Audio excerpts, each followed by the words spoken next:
Hello,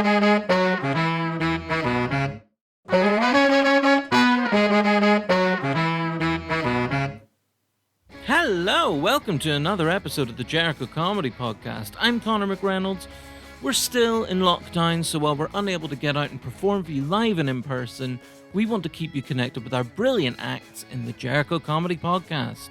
This week I'm chatting to a really terrific performer. He's a regular at Jericho Comedy. You may have even seen him hosting our shows on a few occasions. He's won the prestigious Leicester Square New Comedian of the Year award, and he's someone whose comedy stock is rising very quickly, so buy shares now. I'm joined this week by the amazing Sam Lake. Later you're going to be able to relive a live Jericho comedy show featuring the wonderful Sam, and we're also going to be playing you a message from our amazing friends at Oxfordshire Mind. First though, let's hear from the wonderful Sam Lake. Sam Lake, thank you so much for joining me on the Jericho Comedy Podcast. How are you?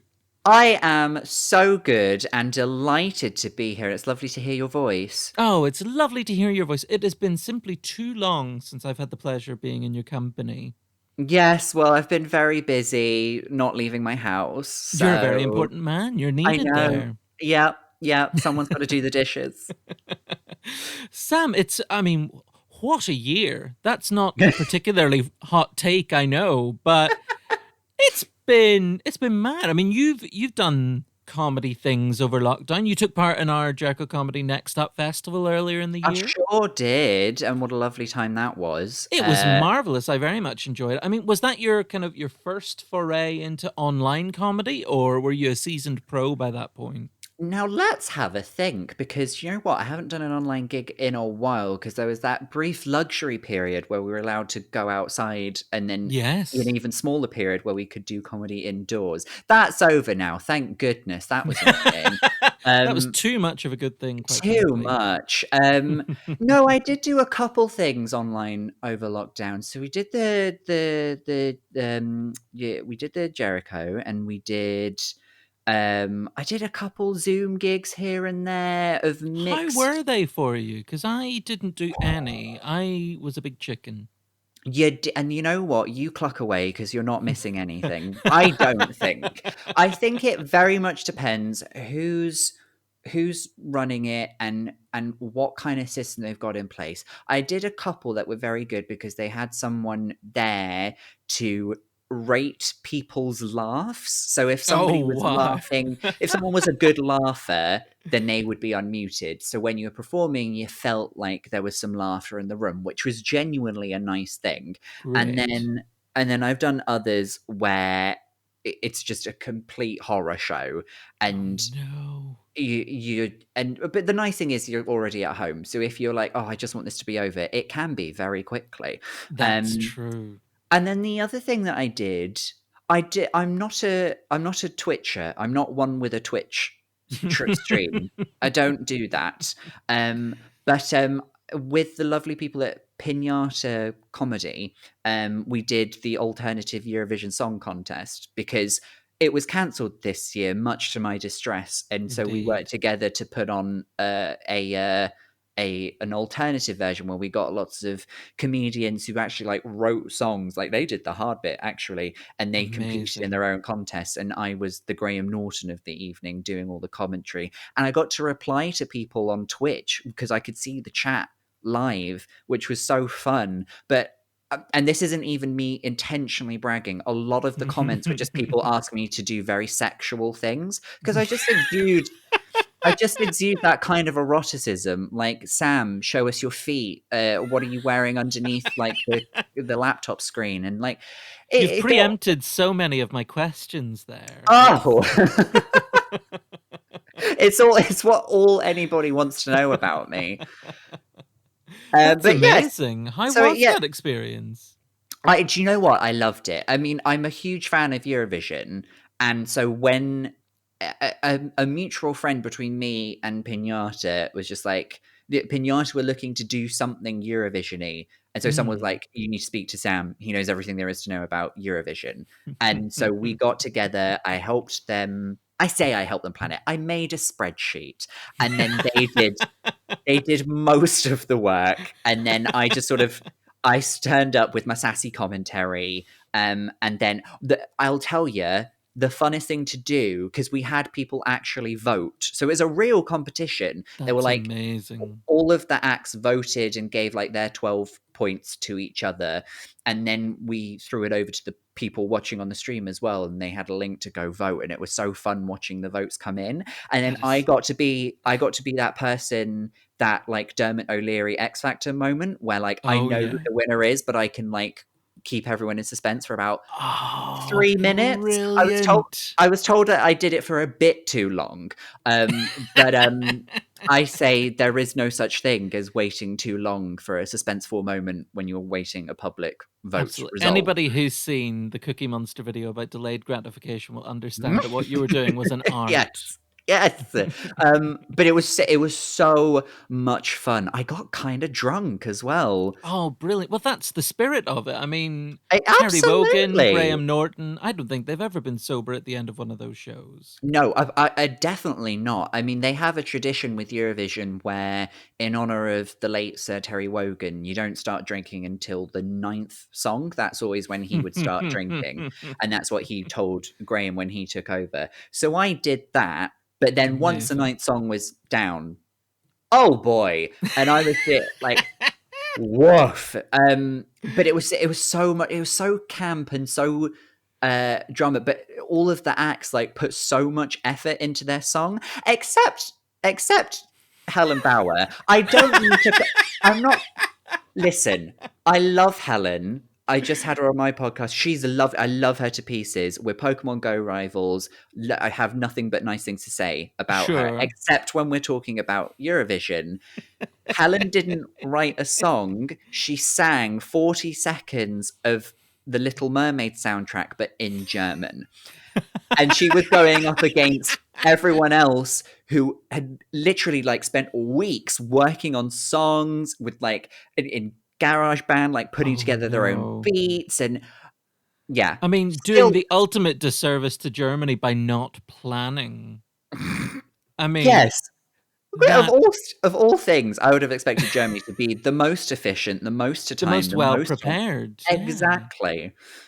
But that is to have, a game plan, be quite ruthless about it all. But no, it sounds like Germany really let themselves down here. Really did. The entire country. That's all because of Helen.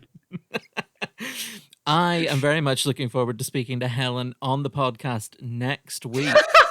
So, listener, you will get the other side of this story from Helen, and I promise you that. I mean, I'm not saying that it wasn't entertaining to watch. I'm just saying, like, look how he backtracks. There are standards. you know what? Call me into the next episode, and I will tell it to her face. Oh my goodness, the ultimate showdown. Well, Sam, I've got to ask, who did win this Eurovision? So we allowed contestants to represent nations that are not technically part of Europe.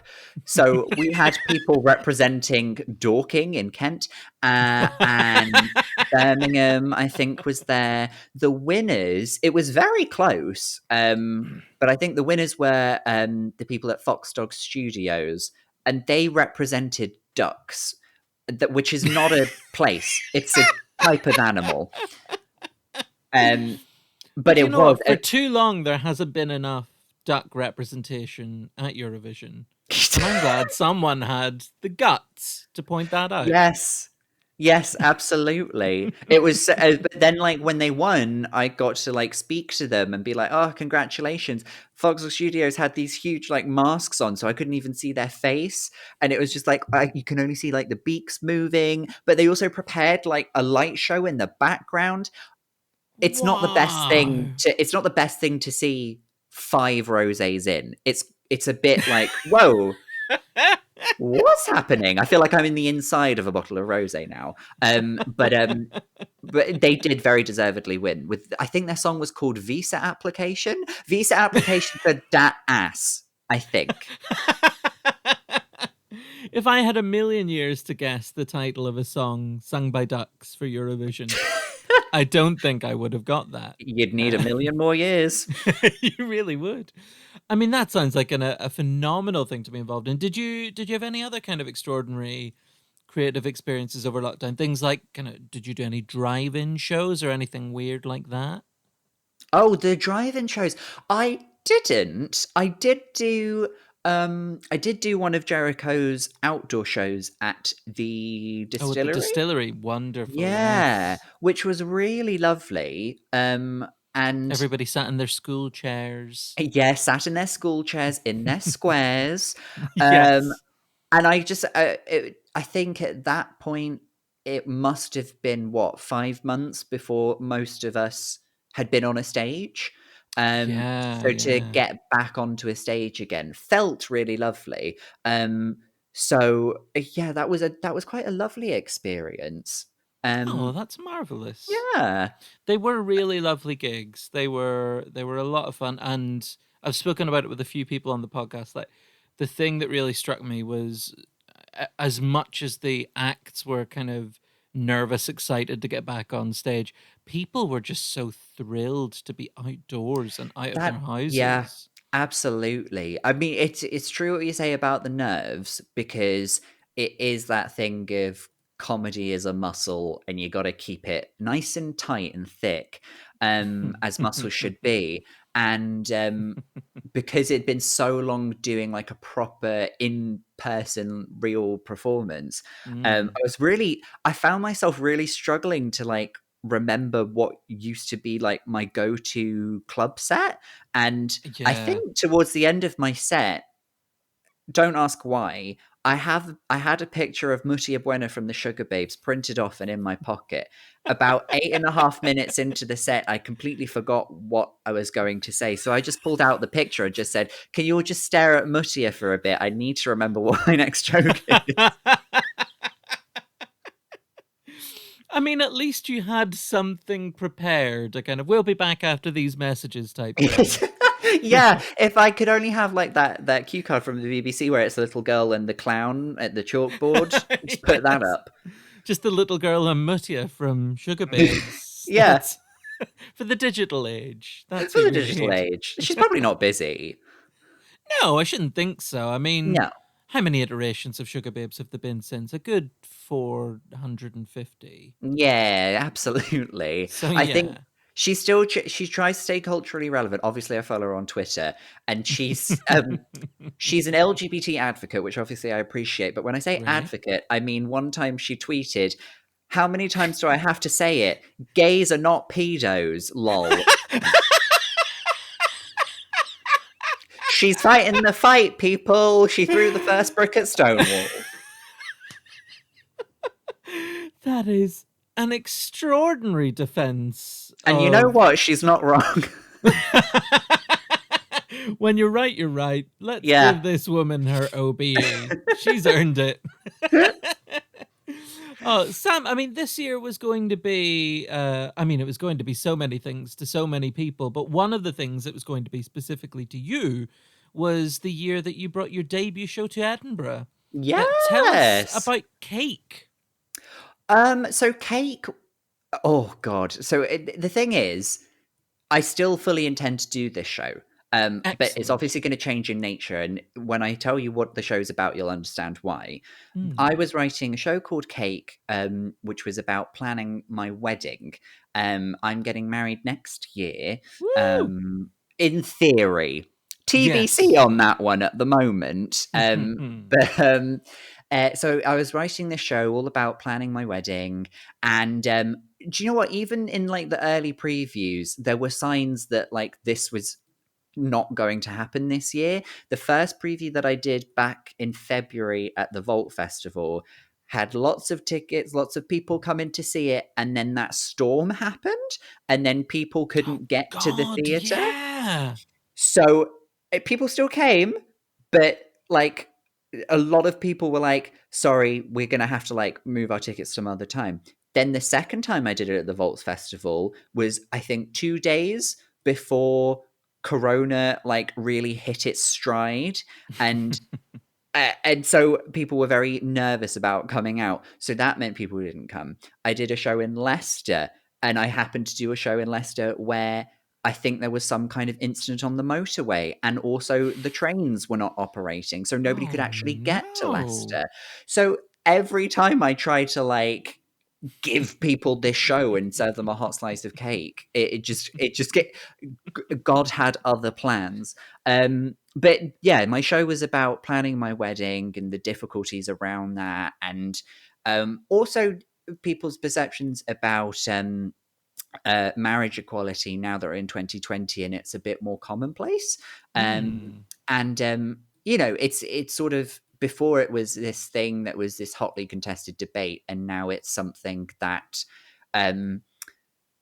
sometimes people will talk about it the same way they will talk about buying a new NutriBullet for their kitchen.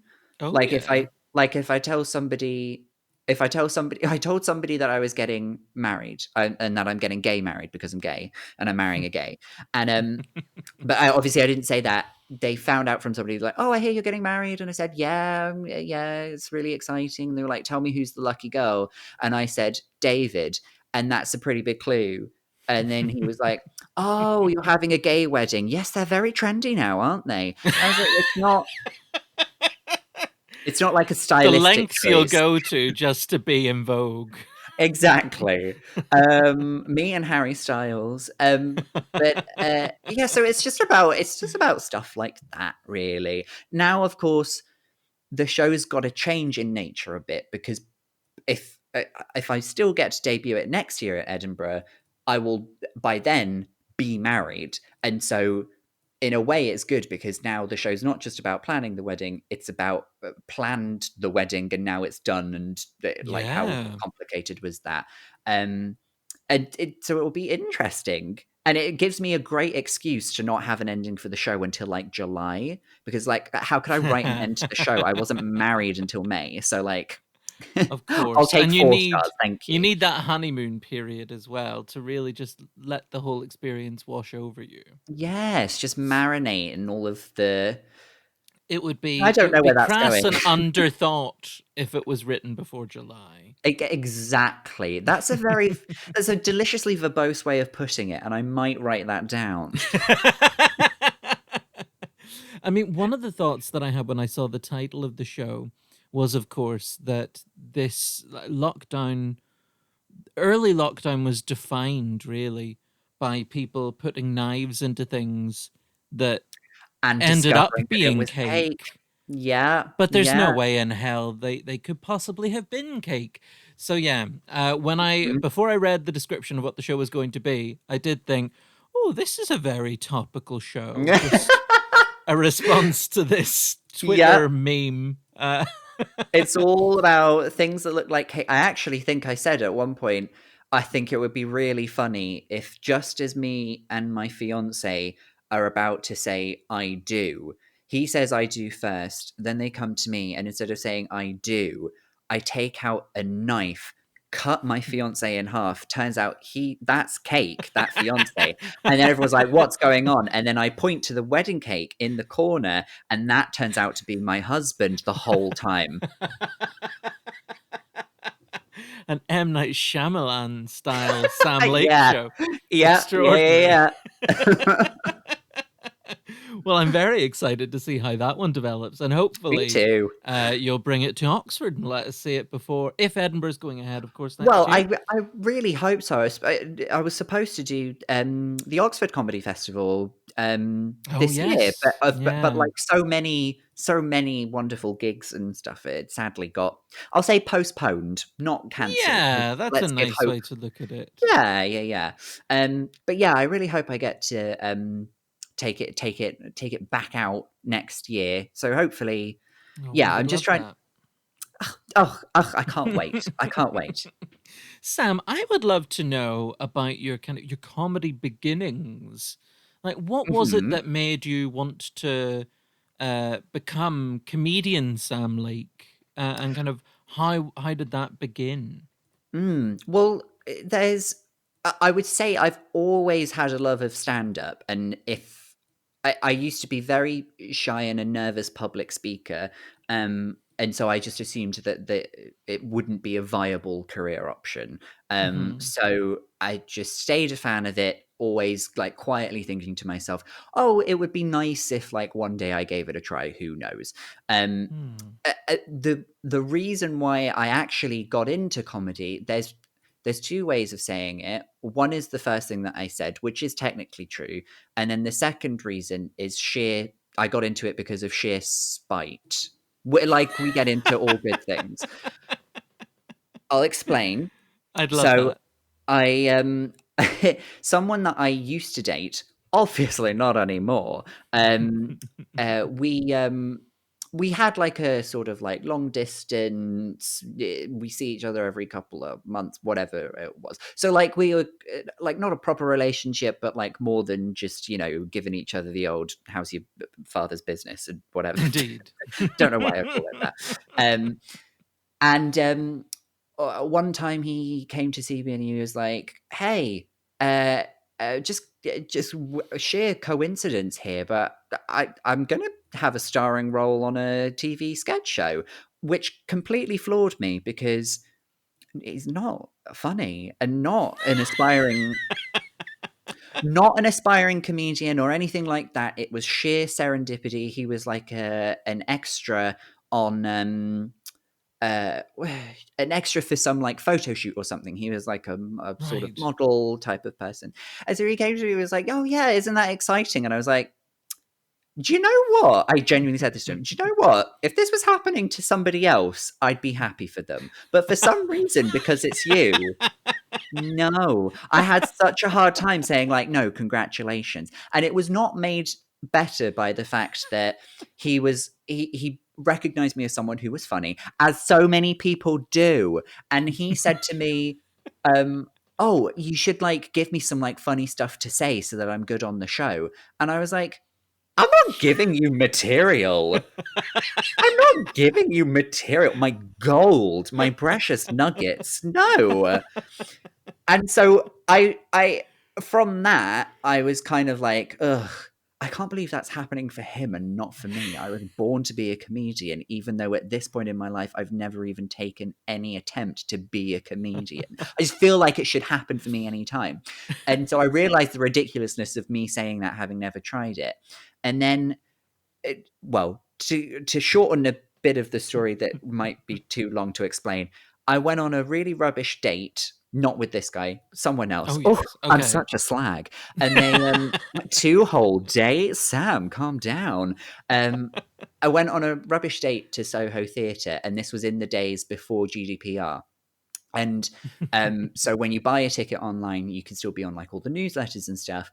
And it just so happened that in the first newsletter they sent me, it said something about, "Hey, are you someone who's thinking about giving stand-up or sketch comedy a try? We run these courses for young people wanting to like give comedy a try and learn from like professionals and stuff." And I was like, "Oh my God, shall I just do that? Shall I just like give it a go?" So I went to go see like what like the students on the course had done, and went to see their showcase and everything. And so I sent in my application, and then they said, "Yes, we'll have you. You can come do it." And it all just kind of like kicked off from there, really. I started doing the course at Soho.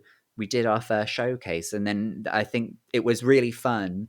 And there was a part of me that was like, "Sam, you love this, and I have a pretty good feeling this is going to have a very detrimental effect on your health, but you are probably going to be doing this for the rest of your life, hopefully." And it just kind of kicked off from there. That's how it Here we like are. How that's long all ago was started. that? It was like a couple months ago. I'm very young. No, it was. Oh God, I think that was in 2015.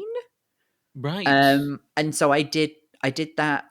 I did that course a couple times, and then started getting into like the proper open mic circuit, and then from there it just sort of like escalated, we'll say. Yes. Well, obviously, it's something you got to work so hard at as well. So Ugh, it yeah. didn't escalate. You escalated things. I was the escalator. Take a step on me. Yes, that's very true. Well, how different is what you're doing now to what you were originally doing in terms of kind of persona and topics Mm. that you were drawn to? Do you feel that you've changed substantially, or have you always kind of had a clear idea of your persona and the kinds of things you wanted to be talking about, and you've just sort of Um, improved technically in terms of writing and performance, or? I think it's funny actually. One of the things that's come out of the lockdown is me having to work on being a better writer.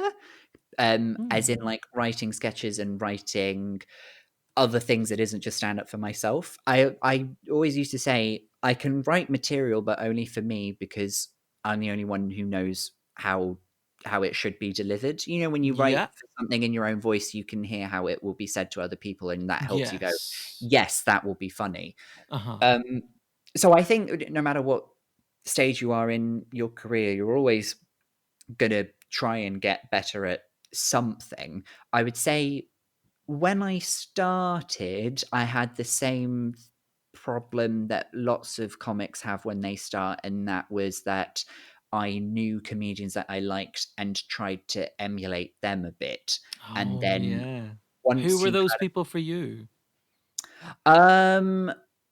oh, great question. It was a mix of sort of um American female sex comics like Amy Schumer and Eliza Mm. Schlesinger, Yeah, yeah. mixed with British comedians that I loved growing up, French and Saunders and Bill Bailey, but Oh, without wow. music because I can't sing and I don't play any instruments, so it just wouldn't be fun for anyone.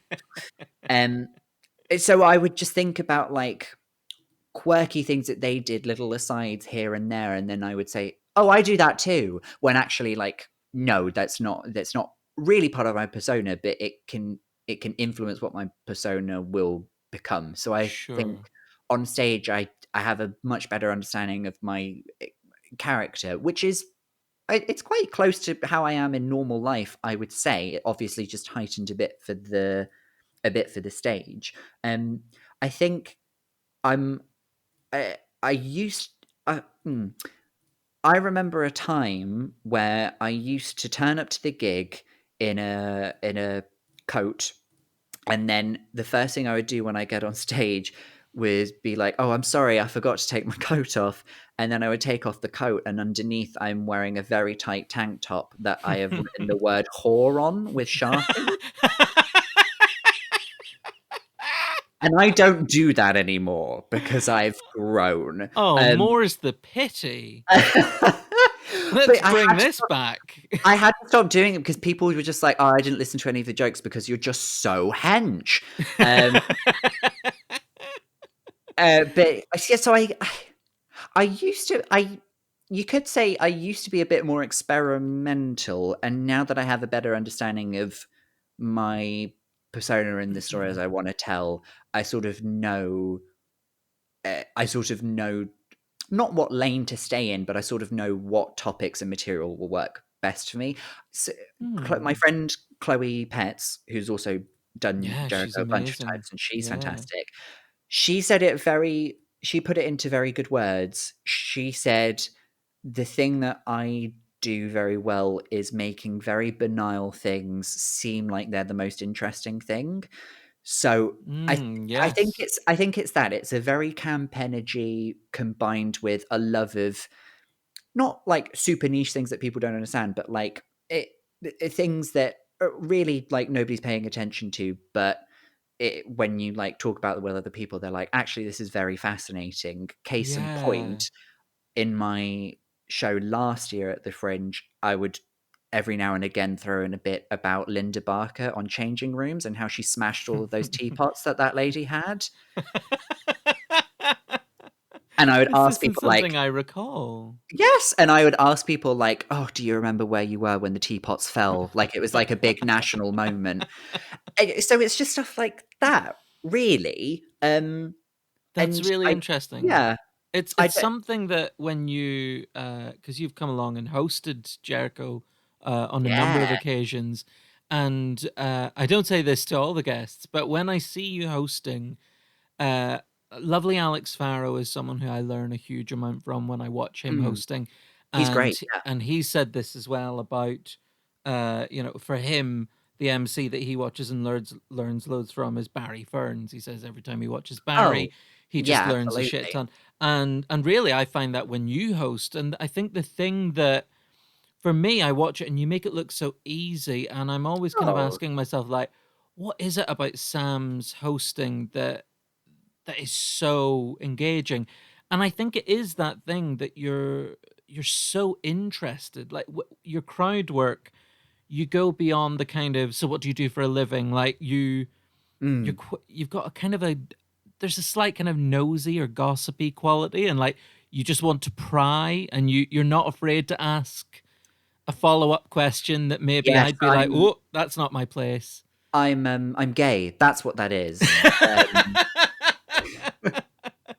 But it's great. I mean, for you, when you do host and when you do crowd work, it's obviously such a different skill to writing material. Absolutely. Yeah. And it's very kind of instinctual. But what is that experience like for you? Kind of what sort of headspace do you have to be in to do crowd work, and what for you is kind of, what do you hope to get out of it when you do dip into the crowd and talk to them? Oh, well, first of all, I will say thank you for all those nice things that you just said. That's very sweet of you. But I think you have to be able. I think if you're someone who in life is the type of person who could join in a conversation that's about almost anything and find a way to take an interest, then that's very helpful on stage, especially Mm. because oftentimes when you try and ask someone in the audience those questions to like get something that you can mine as something funny, they're very reluctant at first. You often Hmm. ask somebody a question and then they'll go, oh, Jesus Christ, not me. Oh, yeah, my name's Shelley. Don't go on about it. Um, and but it, I think what I try to do is I try to pick on people who look as though they would enjoy a chat, and I also don't Yeah. try and I don't try and make them like a villain, like somebody else at the room can also join in me making fun of them. I try and make it so like the humor comes from like again the banal things that they say. Like Mm. sometimes saying that sometimes someone will be I'll be like, oh, what do you do for a living? They'll be like, oh, I work at Primark, and I'll just go like, oh, you should be ashamed of yourself, or something like that. Those kind of like little asides, always very fun. But Yeah. there's like it's sort of like knowing where the line is between being a little bit playfully catty and a little bit bitchy, but in a way that people can like enjoy, even the person who you're bitching to, um, Mm. and not being like super aggressive and like setting somebody up as like the target for the evening. I want everyone to feel like, you know, not like we're in this together, but like you're here for a good show. I just need your help, like getting everyone energy up and that's Yeah. it. And then I'll be done with you. But it is true. Sometimes people will say something in the audience, and I will take genuine interest in it. Like what I don't think it was at Jericho, but one time when I was emceeing, I asked a guy what he did, and he just said, "I do holidays," and I was like, "Okay, do you work? Do you mean like you work for I don't know Thomas Cook, or you're a travel agent?" And he was like, "I take people places," and I was like, "Okay, what?" I was like, "I think I might have uncovered a human trafficker or something." The I will say one very fond memory I have of emceeing at Jericho in the tavern. I think it was like the second half of the show. People were having a good time. Everyone on the bill was great, and I in the second half I choose new people to pick on, and I spoke to this one lady, and she said, "Oh, I'm just getting a night away from my two children," and I said, "Oh, you've got two children. Which one's your favorite?" Classic. It's a very easy line. And she said, well, I would have to say not the autistic one. And Oh my God. everyone just sort of like clenched and was like, is she allowed to say that? She just said that she doesn't like her autistic child as much. And then I said, are you saying you don't like your other child because she has autism? And I kid you not, she said, no, it's because she's a slag. And that made it even worse because everyone was like, Oh she my. just said she doesn't love her child and she called her a slag. And so everyone was like, what a horrible mother. I had to look as though I agreed with those people. But on the inside, I was like, this is the best thing I have ever heard. This woman's just out here telling it like it is. Mother of the year. I thought it was the funniest thing. You know, it's like church giggles where you're like, all you want to do is laugh, but you know, you can't really laugh. Just the sheer awkwardness of it. Oh my I loved it. I live God. for moments like that as the host. That is absolutely extraordinary. I mean, your role of host obviously is something that you've carried over to a whole different medium now. You don't just host wonderful live events, but you've got a new podcast out. Oh, I sure do. I mean, not that I'm keen for you to steal away my listeners, but it is a wonderful podcast, so tell us about it. Thank you. It's quite new. It's called I've Had a Rosé, Let's Talk About Feelings with Sam Lake. And it's a show where I interview other comedians, funny people, entertainers about how they engage with their feelings. So on the surface, people and guests have said this before. It's just like, is this a podcast where you're just going to ask me to be like really sad for an hour? And I go, only if you want to. It's not so much about people like accessing like trauma or things like that. We cover happy emotions too, but it's all about like things that get you emotional. So like for me to get into the state that I need to be in to like feel all of my feelings, I have a glass of rosé. Not saying that it has to be like a substance-based thing that gets you there, although if it is, so be it. For some people that thing might be watching a very like emotional movie or Yeah. what did Karen Hobbs, who I had on the show, said it was watching YouTube compilations of people's pets being euthanized. Jesus Christ. I know, very two ends of the spectrum, very Oh much my so. God. It's a very like light touch on the subject of properly dealing with your emotions. And I guess the reason that I wanted to do a podcast was like that was because I am 29 years old, and it's only like in the last few years of my life that I really feel like I'm able to have more emotional chats with people, whereas before I'd be quite reserved. And I think that's something that a lot of men have to deal with because we're sort of raised to not be seen as emotional. You keep it to yourself, Yeah. and girls are always told they're being too emotional, and it's sort of like addressing things like that, but also addressing how your feelings can be tied to your experience growing up. If you're not there's really no like there's no limit to all the combinations that you could have that could affect your emotional balance as you grow up, and it's just a talk about that. I make it sound very serious. It's a really stupid show, It's but very fun, and it it's does get very very fun. silly as well. It does, and It's that kind of perfect balance because you're talking about stuff, and it is a really interesting conversation yeah, about a whole range of emotions. But yeah, you do balance it by keeping it very warm, very upbeat. You're a really yeah. kind of relaxed and natural interviewer as well. I mean, is that a skill that you've sort of had to sharpen, or are you one of these people that's just annoyingly been given a natural gift? I take several painkillers before I start every record, so I'm calm because my muscles aren't working.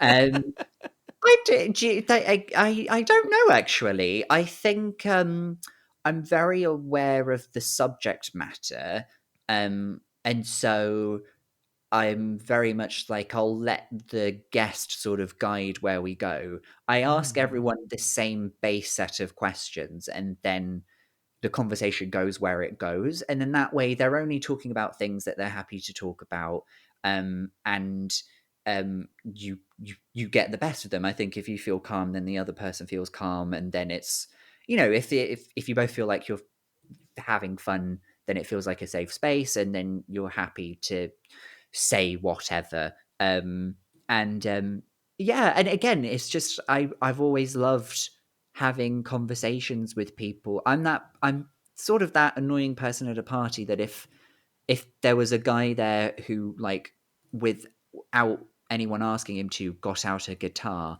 and started singing, I would be the one who'd be like, "Oh my god, so tell me, how long have you been playing the guitar?" Like, I'd be that person. It doesn't matter who it is. I can take an interest in whatever the subject matter may be. Yeah. Yeah. That for me is the kind of the best quality that an interviewer can sort of have. I mean, I don't know if you know Jarlath Regan, really I great do. comedian. Jarlath is Mhm. brilliant, and Jarlath is such a terrific interviewer as well. And when I was kind of starting on radio and in podcasts, Jarlath very kindly gave me a little bit of advice. And for him, it was like the key thing you can do for any guest is just do your research. Like that's the kind of Mm. ultimate respect you can show them is when you're talking to someone, know who you're talking to and what you're talking to them about. But also, I think that coupled with genuine interest. And I think Yeah. that's something I really see in your podcast. One thing I'm Oh, really thank you. interested to know is, I mean, I know from my experience of doing this podcast, the Jericho Comedy Podcast, and also the other one that I make for Jericho, the Dinner Party, I feel Yes. really lucky to have these really lovely conversations with people. And I find myself learning so much about creativity and about comedy. And I guess with the Mm. subject matter that you're covering in your podcast, do you feel, even though it's early days, but are you becoming kind of more emotionally educated or emotionally mature through these conversations? Like, are you learning stuff? I haven't stopped crying since March. Um, it's true. Do you know what? That's completely true. I it because everyone who's been on the show so far have different experiences to the person before. There are things that they have in common, but also different perspectives that they have on things. But weirdly, at the same time, there's so many relatable things in there as well. And I think some of this stuff that the guest and I talk about is um, it's kind of obvious. It's out there in the open. If you saw it in somebody else, you would understand it. But when it's about yourself, you don't. And you just catch yourself when one of the guests says it and go like, "Oh, I think I do that too." Mm. I was just speaking to oh, I won't give it away because their episode won't come out for a bit. But I was interviewing somebody and they mentioned how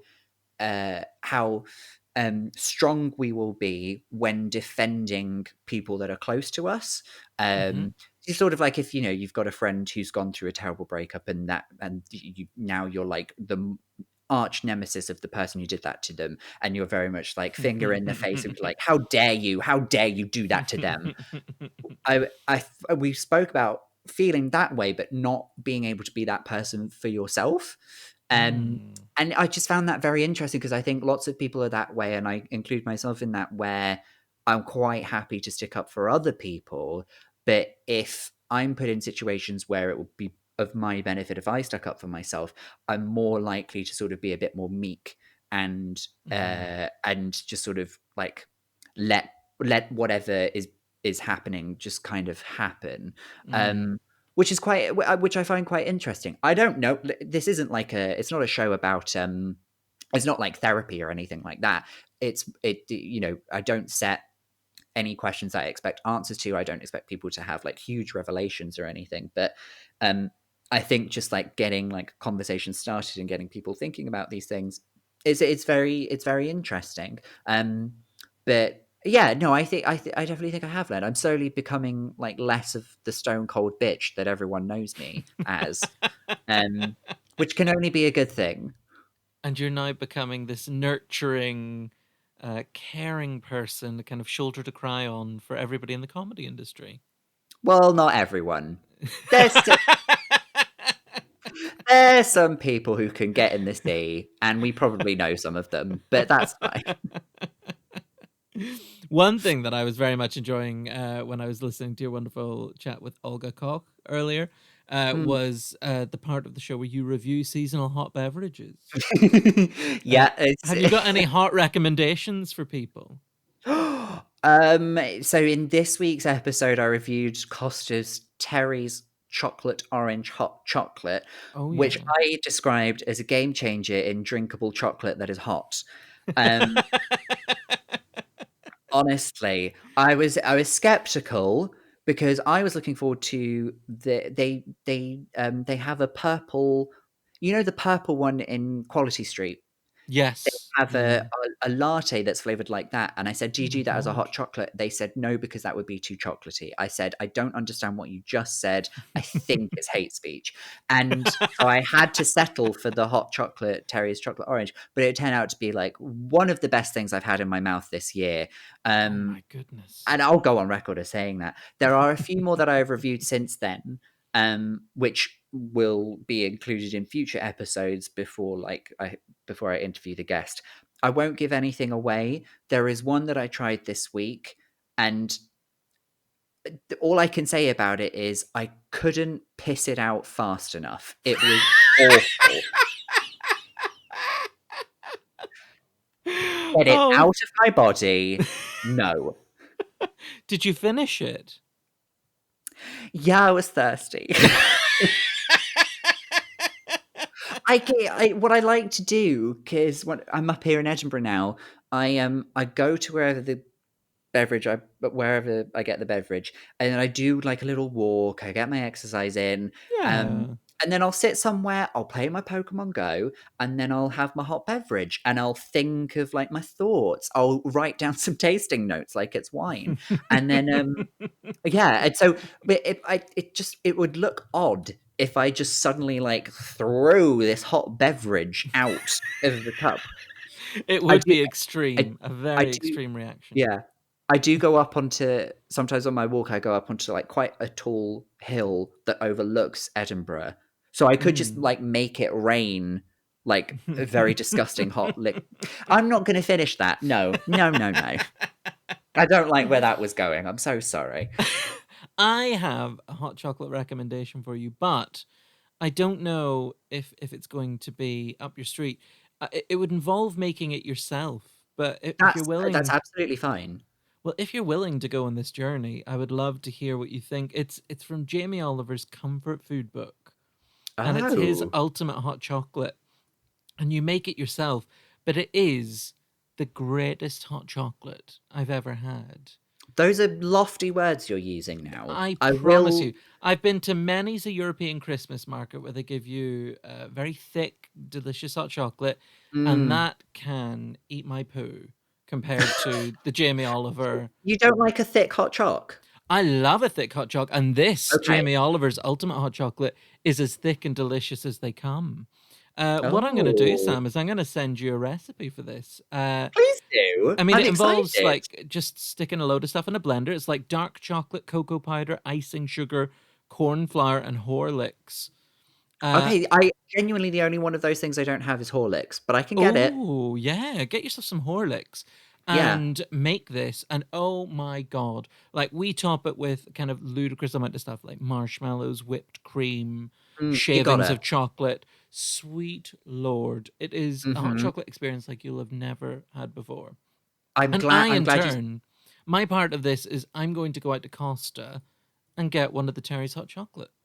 Oh, do I love it when some people have messaged me about things I've said in the seasonal beverage review and other things that we talk about in the show. Towards the end of the show, I do like a quick fire round where people just give me their feelings about something, and I always ask everyone their feelings on dark chocolate. And so far, nobody has said that dark chocolate is a good thing. So it's got to the point now where some people are messaging me going, "Listen, love the show.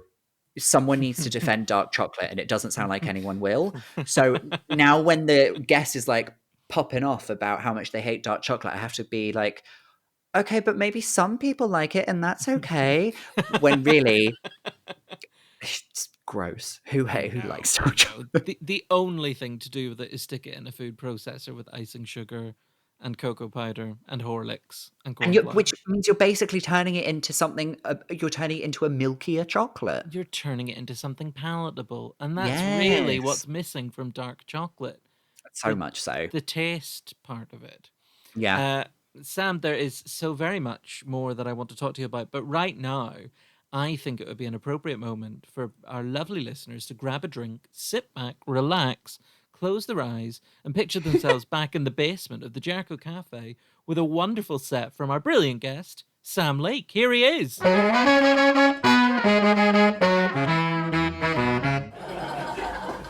have to do a lot of that. And it just wasn't easy growing up in Cornwall, because, Cornwall's attitudes to a lot of things in life are a little bit backwards. Like the whole county's a bit backwards. Yes. Incest is what we're talking about, isn't it? Yes. So it's not easy growing up there. And not just because of the gay thing, guys. I had a rough time just because visually I was a very easy target for bullying. I wasn't the gorgeous, bi-curious deck chair that you see before you now.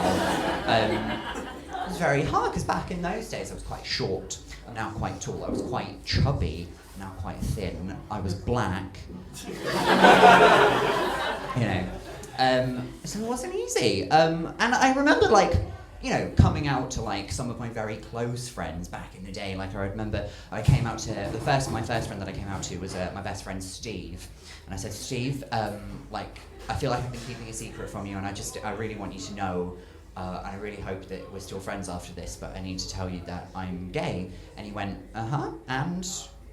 and I was like, what? Steve, you don't seem fazed by that at all. And he was like, I was pretty sure you were gay, Sam. And I was like, why? What gave it away? Is something giving it away? Does everyone think I'm gay? And he was like, no, calm down, Sam. It's absolutely fine. Nothing's giving it away, except for maybe everything that you ever say or do. But that was quite nice. I have to say, a lot of friends reacted that way, just very pleasantly. They gave me all the love and support that anybody could possibly want, which is nice. But I'm a gay man. My sole source of energy is drama. So now what I've started doing when I'm doing my daily errands is just coming out to strangers just to see what will happen. I could be doing anything. I could be out to the shops and then I'll just stop someone and just be like, I'm really sorry. I feel like I have to tell you, it's been building up inside me for ages. I'm gay. And they'll be like, yeah, good for you, mate. Your debit card is still declined, though. So can we fix this, please? So it's not been the easiest. And like I said, Cornwall's not the easiest place to grow up. Gay, specifically gay. There's a lot of misinformed attitudes, let's say. And it got me thinking. Last year we had something happen, not in Cornwall, but we had something happen called the gay cake scandal. Did anybody read about it? A couple people. For anybody who didn't see it, the gay cake scandal. Some gay guys went into a Christian-owned bakery and they wanted a cake that said "support gay marriage" written on it in icing. And then the Christians were like, "I'm sorry, this doesn't really marry up, pardon the pun, with our religious beliefs." They weren't so jaunty about it when they were saying it. So we're not gonna bake the cake. And it became this whole thing. It went to the Supreme Court. It got quite tense. Some people don't realise that some Christians went into a gay-owned bakery and asked them to bake a cake that said homosexuality is a sin. It was very tense, guys. And what was weird was that it became this weird back and forth where everybody was sending each other these super political cakes, which is just a really odd medium to communicate such a message. What parties are you taking these cakes to exactly? Imagine if we were in somebody's office and it's Linda from HR's birthday, right? So we're doing the typical birthday thing. We gather around her desk and go, "Happy birthday, Linda. We got you a cake, but for some reason the only one that was there was this one that says Jerusalem is the true capital of Israel." Blow out the candles, please. And I don't know if anybody's shocked by that this was 2018, and in 2018 you could be refused service for something just based on your sexuality. That seems a bit scary. But thinking about life in Cornwall, that's been the case for a while. I don't know if you've been to Penzance, but there is a butcher's there that actively refuses service to gay men. And it's very interesting that the way they refuse service to us. They put a sign up on the door that says, "We only serve our meat to men's men," which ironically is the gayest way you could stop gay men from entering a butcher's. The butcher's just constantly filled with gay men going, "Hello." It's actually a butcher's. I'm so sorry.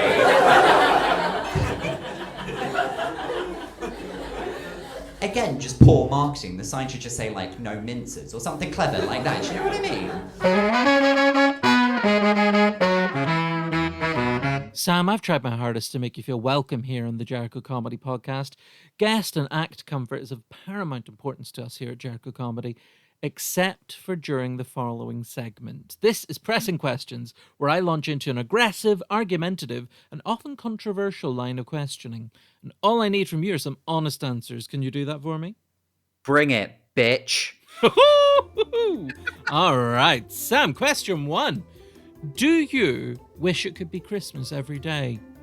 Absolutely not. No. That's the correct answer.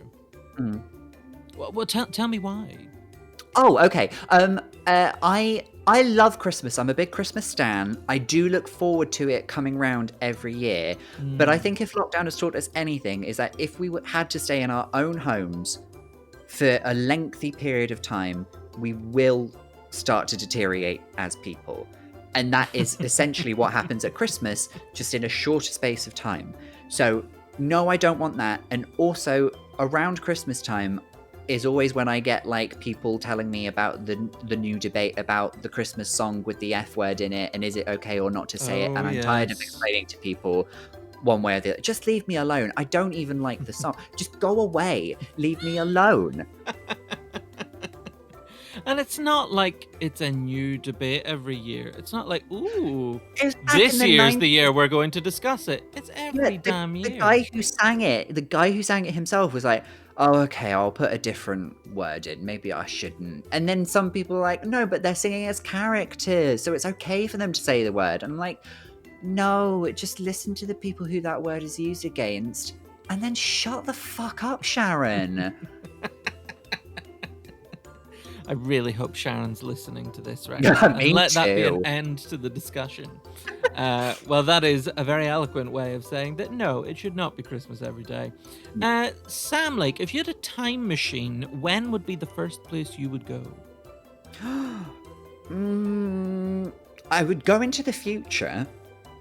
I don't know what point when. I'm not one of those people who says, oh, I wish I was born like in a different time period.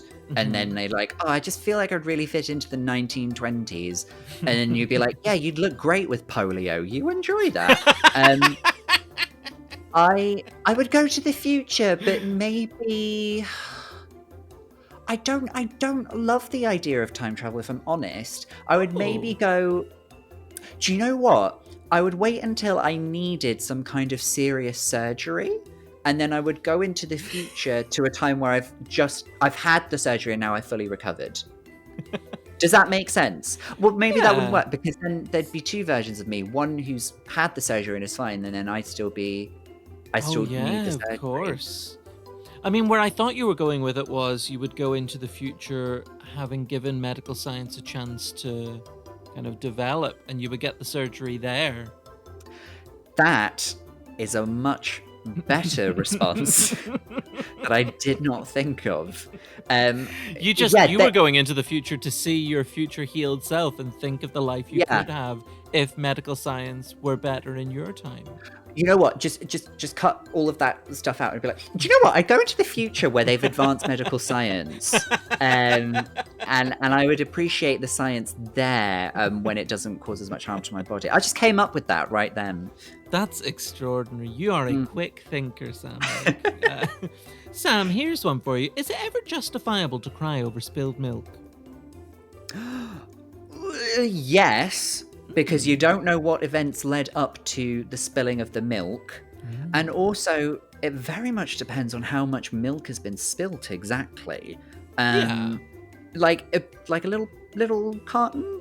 Fine. You probably get over that. You probably bought it just because you needed some for like a cup of tea. You got someone coming round. That's fine. If you spilt like a full 6-pinter, that would be sad. I would get upset. That's a lot of milk. That's an udder's. That's several cows worth of milk. A lot of teats had to be sucked. I don't understand how cows are milked, but a lot of work went into that. So you're not just also sad. People who say you shouldn't cry over spilled milk neglect to remember how difficult milk is to clean up and how smelly it gets if you miss a bit. Yes, yeah. You shouldn't cry over spilt milk, but you can cry over sucking a teat. And you can quote me on that. I promise I will, and often. Sam, big one here. What's your favourite dessert? Oh, it's creamy, it's gelatinous. Oh, no. Oh, because you think I'm saying... No, I'm not talking about that. Okay. Although, fair play if you thought I was. Okay. It's either... I'm going to pick one, but I don't know what it is yet. It's either a panna cotta, creamy and gelatinous, or a tiramisu. But here's the thing. The tiramisu... I can't do like a tiramisu that's basically a coffee flavoured trifle that you get out of the fridge at Sainsbury's or wherever.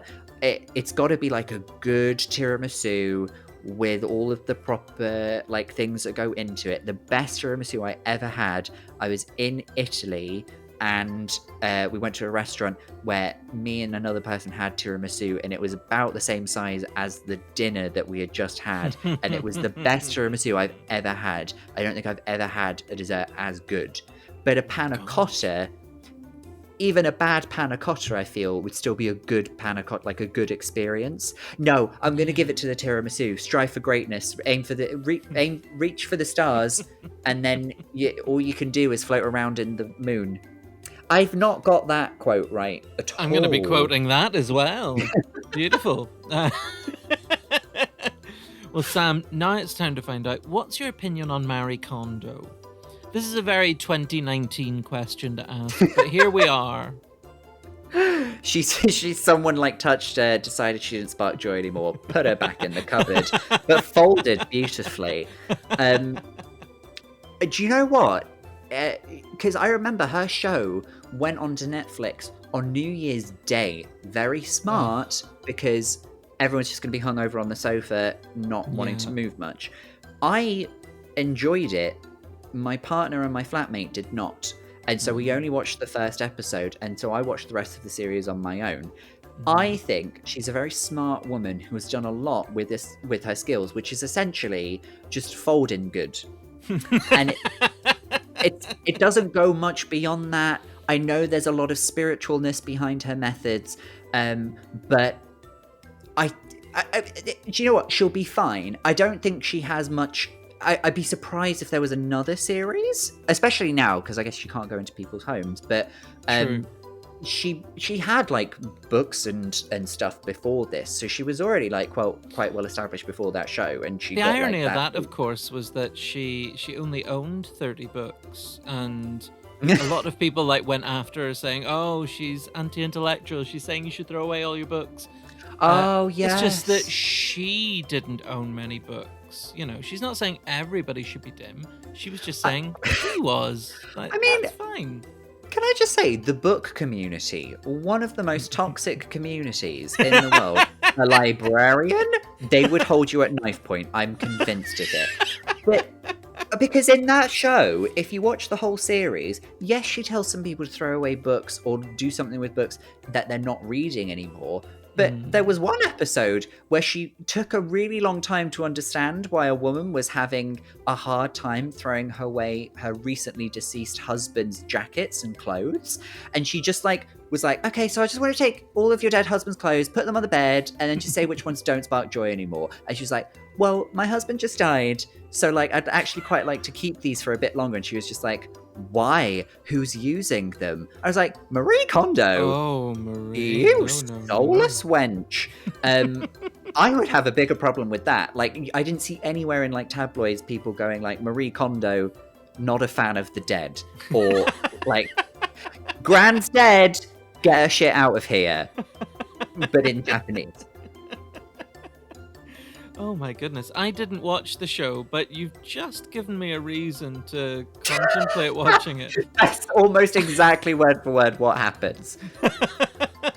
I kind of want to see that. That sounds amazing. Sam, please be honest here. Do you have any links to the cartel? It depends what you mean by links. It depends what you mean by cartel. If by links you mean sausage links, then maybe. And if by cartel you mean butchers, then maybe. And that's all I'm willing to say. And let that be that. That might not put an end to the rumors that are swirling around social media, but I'll leave it there out of respect for my guest. Sam, quick trivia question here. What's the capital of Peru? Oh, Peru City. No. Okay. Do I just keep guessing until I'm right? I think we should put you out of your misery. Yeah. It's Lima. I genuinely thought you just said it's Italy. And then I could be like, I'm sorry, I think you'll find that's actually a completely different city. Country, damn it. Yes, Lima, Sam, Peru. Yes. You seem like someone who would have had a strong opinion about the Heinz-Cadbury collaboration on cream egg mayonnaise. Do you remember this? Oh, they did do that, didn't they? Absolutely shameful, in my opinion. But I don't want to lead you down a path here. What was your take on that? It's a stunt product. I don't think it's something to be taken seriously. I will say, I just bought a toasty maker, right? And just because it livens up a sandwich, and a lot of my diet is bread based right now because we do most of the cooking for dinner. The rest of the day, chew on a loaf, and that's about it.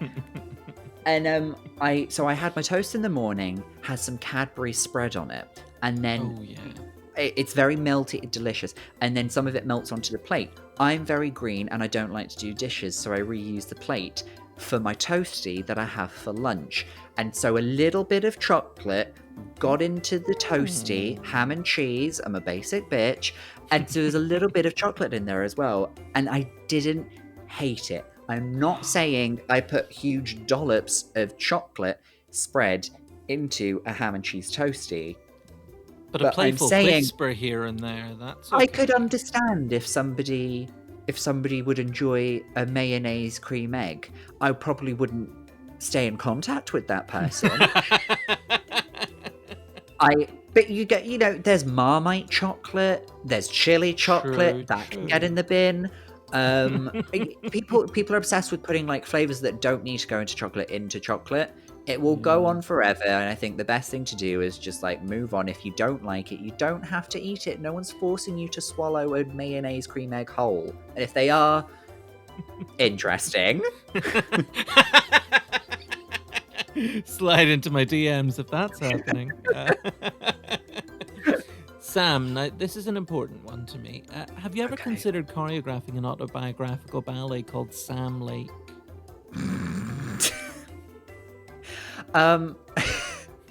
No, but I might now. But if I'm honest, I would mostly be in it for the dancing, because I'm not a professionally trained dancer, but I can get my leg quite far behind my head. And that sounds like, it fits the medium, ballet. Yes. There's a lot of that going on. And I don't want to make any speculations about your autobiography, but I'm not saying that I don't envisage a scene where your leg was behind your head at least once. Well, I say that I would expect upwards of 30 of those scenes, but yeah. Sam, my final question for you now is... Okay. Would you ever like to keep chickens? No. Oh. No, I don't think so.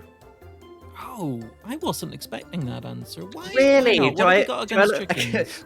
Is this where you're about to go, you look like a boy who would love some cocks? No, That wasn't where I was going. But I don't know. I think the reason people have chickens is they buy into that very idyllic scenario of like, oh, I just go out to my chicken coop in the morning and I have freshly laid eggs that I can make an omelette with. Mm-hmm. And as I said, I make toast for breakfast, and that's fine. I don't love the idea of having to tend to the chickens and all of this. Where would I keep them? I would have to build the coop. I'd have to get chicken wire. It sounds like a lot of effort. And at some point, you're gonna kill the chicken for the meat rather than the egg, right? Like they'll live a life, and then you'll just be like, There's nothing sadder than just looking at a chicken die from natural causes. That's why we kill them before and then eat the body, because it would be too sad to look at. The film Chicken Run taught us that very well. So to sum up, no, I don't think I would be the type of person to keep chickens. That was so very rationally put out there, and I have absolutely nothing more to ask you on that subject. You've covered all bases. Thank you, Sam. Okay, you're so welcome. Coming up next, Sam's going to be offering some of our listeners a bit of help with some of their festive problems in our Agony Aunt segment. First, though, have a little listen to this from our wonderful friends at Oxfordshire Mind. Oxford Safe Haven is open on a Friday, Saturday, Sunday and Monday evening from 6pm till 10pm. The phones are open from 5 and the last booking is at 9pm. To refer yourself to Oxford Safe Haven, just give us a call on 01865 903037. Sam, you know here that at Jericho Comedy, we care about our audiences. Indeed, on occasion, we've been asked to offer them some counsel, and with Christmas coming up, a lot of people are feeling a bit more stressed and concerned than usual. So, would you please offer them a helping hand with some of their problems in a special festive edition of our Agony Aunt segment?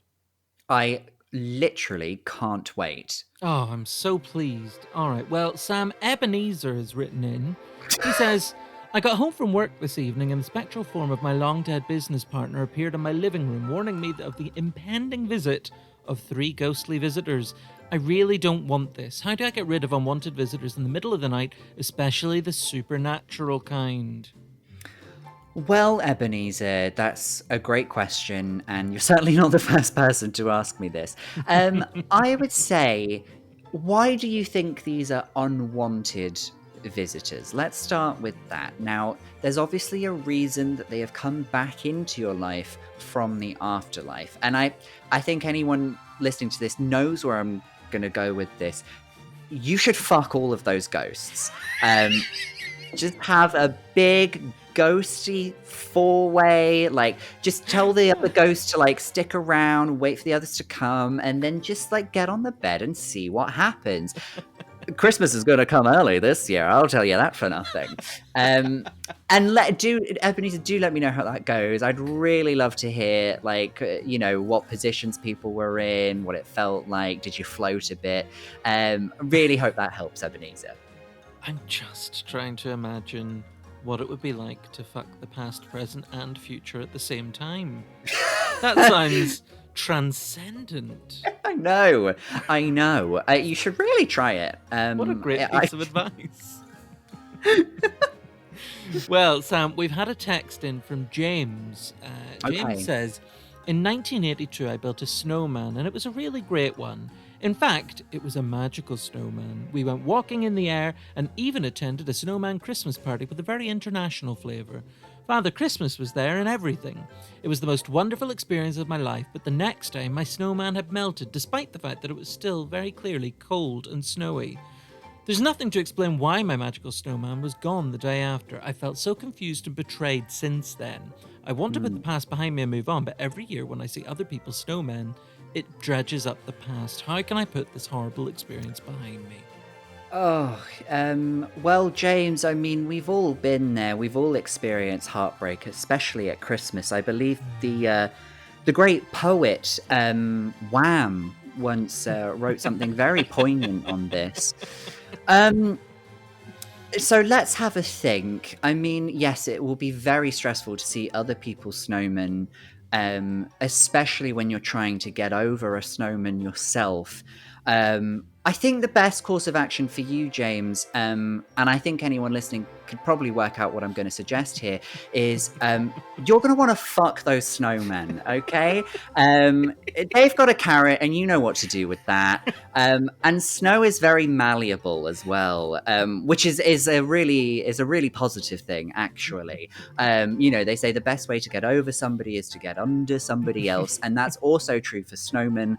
Unless, of course, the snowman is too heavy, you may end up with a crushed pelvis. But hey, that's the sign of a good time. And James, don't forget to use protection, okay? Because you could get frostbite. Best of luck to you, James. I think that has solved all of James's problems. That is superb advice. Our final message then comes in on Twitter from John_Yippee from Los Angeles. Okay. He says, on Christmas Eve in 1988, I was involved in a terrorist incident at Nakatomi Plaza when a group of pan-European mercenaries interrupted my wife's company Christmas party. It was quite an ordeal, but one that was very clearly a Christmas-themed adventure. Yet many people wrongly claim that my experiences that night don't constitute a Christmas experience. How do I make it clear to those who doubt me that it was in fact a true Christmas adventure? Well, I mean, what a story. I've certainly never heard of anything like that before. I think it's a debatable thing whether that is a Christmas situation just because it happened at Christmas. I mean, non-Christmassy things happen at Christmas all the time. Some people start their taxes early. Some people do some light dusting. That's an all year round activity. Let's not lie to ourselves about that. John, was their name John? I believe so, yes. Yes. Okay. Now, John, I'm going to suggest something that might be a little bit avant-garde, but stay with me here. I think what you should do is you should reconnect with all of the people who went through this experience with you, because I'm sure, you probably bonded, you're probably still in touch. I'd say get everyone back together, get them back to where it happened, bring your wife along if you're still in contact with her. Something tells me she's not in the picture anymore. And get everyone in the room, and some people listening will probably have already worked out what I'm going to suggest. You're going to want to fuck all of those people, John. Really get into it. Like, leave your clothes at the door, and just, really yippee-ki-yay all over everybody's face and hair. And hopefully, you might have to crawl through a vent shaft, if you know what I mean.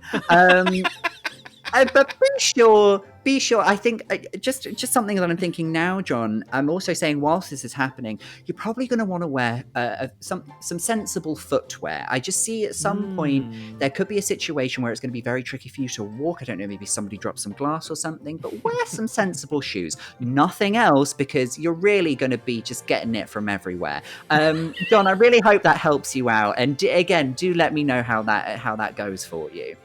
That is absolutely the level of help I think those people were expecting when they contacted Jericho Comedy. Yeah. I'm so glad you were here, because I don't know if I'd have had the vision that you had to tell Ebenezer, James, and John_Yippee to just fuck their problems away.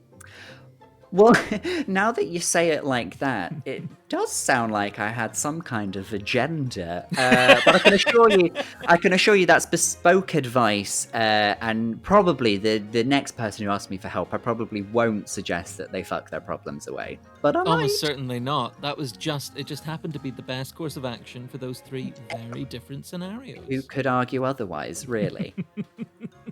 Well, there we go. Sam, thank you so much, not just for your sage counsel there, but for making the time to speak to us on the Jericho Comedy Podcast. It's been so great catching up with you. Oh, it's been nothing but a pleasure. Thank you for having me. If any of our lovely listeners wanted to get more of the Sam Lake experience, if they wanted to listen to your wonderful new podcast, how can we stay across all things Sam Lake? Well, staying across all things Sam Lake is a specialty of mine. If they could follow me on my social medias, I am at Mr. Sam Lake on everything. But when I say Mr. Sam Lake, that is MR Sam Lake, not Mr. And when it's written down, it's going to look like it says Mrs. Amlaki, but that's it's a coincidence. I want to just be called Sam Lake, but there's another Sam Lake who's much more famous, and he's from Finland, and he wrote the Max Payne series, and that's great for him. If they would like to listen to my podcast, it is available wherever good podcasts are streamed. It's called I've Had a Rosé, Let's Talk About Feelings with Sam Lake. It might just be better to type in Sam Lake, because the E acute is very difficult to type in on most keyboards. But it's available anywhere to stream. and I'd really appreciate a listen. That would be Oh, very nice. marvelous. Well, we will add links to all of those things into the episode description. Lovely. And Sam Lake, I am very much looking forward, hopefully in the new year when things are a bit more back to normal, seeing you back at Jericho Comedy, because we always just love having you along. Oh, and I love to be there. I hope all of the Jericho crew are doing well. Sam, thank you so much, and we'll speak again soon. Yes, please. Thank Cheers. you. Goodbye. Bye. Bye. That was the superb Sam Lake. He is just so funny. He's honestly one of those people who, when I watch him performing, I know I'm guaranteed a great time, but I'm also just in awe of how easy he makes it look. He's really so talented. Make sure you follow the links in the episode description to follow Sam on social media and check out his brilliant new podcast. He chats to loads of great acts, many of whom you'll have actually seen at Jericho Comedy. And if you're thirsty for even more podcast content, check out our other fantastic series from Jericho Comedy, The Dinner Party. In that, I chat to brilliantly creative and funny people all about their dream dinner parties. The conversations are always really fantastic. So head to jerichocomedy.com and click on podcasts for all the info on that. At the time of recording, we are currently in lockdown, but we are in theory coming out of it very soon, which means you can come out and see some great Jericho Comedy shows if all goes to plan. We've got some really exciting shows coming up at the North Wall in Oxford, improv and stand-up. We've got your comedy bases covered. Give us a follow on Twitter at Comedy Jericho to stay across all the shows we've got coming up and to see the latest announcements on what will be going ahead as planned. Next week, we've got the final episode in the series coming with the wonderful Helen Bauer. So that's going to be great fun. Until then, though, thank you so much for listening and bye-bye.